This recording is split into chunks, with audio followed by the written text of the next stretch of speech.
चूहों की कहानी। गाँव का चूहा और शहर का चूहा।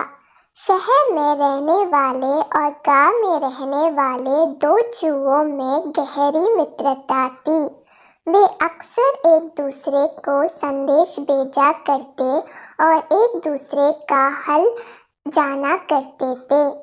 एक बार गांव में रहने वाले चूहे ने शहरी चूहों को गांव आने का निमंत्रण भेजा। शहरी चूहे ने सप्ताहांत का समय नियत हुआ और गांव का चूहा अपने शहरी मित्र के आने की प्रतीक्षा करने लगा। वह उससे ढेर सारी बातें करना चाहता था। उसे गांव के खेत खलिहानों की सैर करवाना चाहता था। वह अपने मित्र की आवभगत में कोई कसर नहीं छोड़ना चाहता था, इसलिए वह उसके लिए ढेर सारे फल और अनाज इकट्ठा करने में लगा हुआ था। आखिर वह दिन भी आया जब शहरी चूहा गांव पहुंचा। दोनों मित्र एक दूसरे से मिलकर बहुत खुश हुए। बहुत देर तक वे बातें करने लगे और एक दूसरे को अपना हाल बताते रहे। फिर दोनों भोजन के लिए बैठे। भोजन में गांव के चूहे ने अनाज और फल परोसे, जिसे खाकर दोनों ने आराम किया। शाम को गांव का चूहा अपने शहरी मित्र को गांव दिखाने ले गया। शहरी चूहा वहां के खेत खलिहान देखकर आनंद से भर उठा।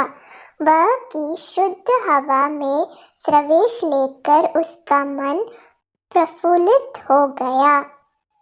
गांव का चूहा बोला, गांव का वातावरण और वायु शुद्ध है, जो तुम्हें शहर में शायद ही नसीब होती होगी मित्र। शहरी चूहा शहर की समस्याएं जानता था। वह वर्षों से वहां रह रहा था, लेकिन गांव के चूहे मित्र की ये बात उसे बुरी लग गई। हालांकि वह कुछ बोला नहीं।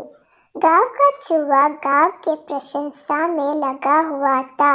वह उसे जंगलों में ले गया और बोला, मित्र, ऐसा प्राकृतिक और मनोरम दृश्य तुम्हें शहर में देखने को नहीं मिलेगा, इसलिए आज इस दृश्यों का आनंद ले लो। शहरी चूहा को यह बात भी चुभी, लेकिन वह कुछ नहीं बोला। वह सोचने लगा कि अब अपने इस ग्रामीण मित्र को शहरी चकाचौंध का जीवन दिखाना पड़ेगा, तब इसे समझ आएगा कि शहर कितना शानदार होता है। रात होने पर दोनों चूहे घर वापस आ गए। भोजन का समय आया तो गांव के चूहे ने फिर से शहरी चूहे को फल और अनाज परोसा। शहरी भोजन के आदि चूहे को यह भोजन गले नहीं उतर रहा था। वह बोला, मित्र, क्या तुम हर समय फल और अनाज खाते हो?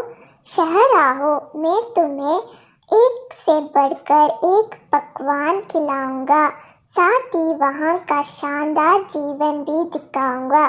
कल ही तुम मेरे साथ चलो। गांव के चूहे में शहर देखने की लालसा जाग गई। वह फौरन तैयार हो गया। रात नरम घास पर सोने के बाद अगली सुबह उठकर दोनों शहर के लिए निकल गए। शहरी चूहा अपने ग्रामीण मित्र को उसे घर में ले गया, जहां वह रह करता था। वह किसी अमीर आदमी का घर था। उसमें ही शहरी चूहे का बिल था। उतना बड़ा और सजा धजा घर देखकर गांव के चूहे की आंखें चौंधिया गई। खाने की मजे देखी तो उसका मुंह खुल रहा गया। एक से बढ़कर एक पकवान उस पर सजे हुए थे। शहरी चूहे ने उसे भोजन प्रारंभ करने को कहा। खुशी खुशी गांव का चूहा भोजन करने लगा। सबसे पहले उसने प्लेट में से पनीर का टुकड़ा उठाया। उसने अभी पनीर कुतरा ही था कि शहरी चूहा चिल्लाया, भागो मित्र, बिल्ली आ रही है, जल्दी से अलमारी में छिप जाओ, नहीं तो जान से हाथ धोना पड़ेगा। पनीर छोड़ गांव का चूहा शहरी चूहे के साथ अलमारी की ओर भागा। कुछ देर तक दोनों अलमारी में छुपे रहे। बिल्ली के जाने के बाद दोनों वहां से निकले। शहरी चूहा फिर से अपने मित्र गांव के चूहों को भोजन के लिए ले गया, लेकिन डर के मारे उसकी भूख मर गई थी। शहरी चूहा उसकी हालत देख बोला, मित्र, डरने की कोई बात नहीं है, बिल्ली चली गई है। वैसे यहाँ शहरी जीवन का हिस्सा है, यहाँ यूं ही जीवन जीते हैं लोग। केक काकर देखो। गांव के चूहे ने केक का टुकड़ा ले लिया, लेकिन इसके पहले वह उसे मुंह में डाल पाता, शहरी चूहा चिल्लाया, भागो मित्र, कुत्ता आ गया है। दोनों फिर से भागकर अलमारी में जा छुपे। शहरी चूहे ने बताया कि उसके घर के मालिक के एक कुत्ता पाला हुआ है जो बड़ा भयानक है, उससे बचकर रहना पड़ता है। गांव का चूहा बहुत ज्यादा डरा गया था। अलमारी से बाहर आने के बाद वह एक क्षण भी वहां नहीं रुका। वह बोला, मित्र, मुझे जाना दो, ये शहरी जीवन मुझे तो रास नहीं आता।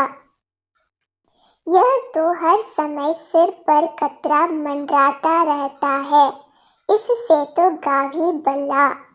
फिर वहां गांव की ओर चल पड़ा और गांव पहुंचकर ही दम लिया।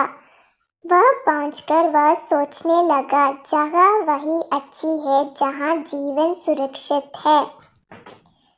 शिक्षा, अमन चैन का साधारण जीवन ऐसा ऐशो आराम के जीवन से बेहतर है जो खतरों से भरा हुआ है।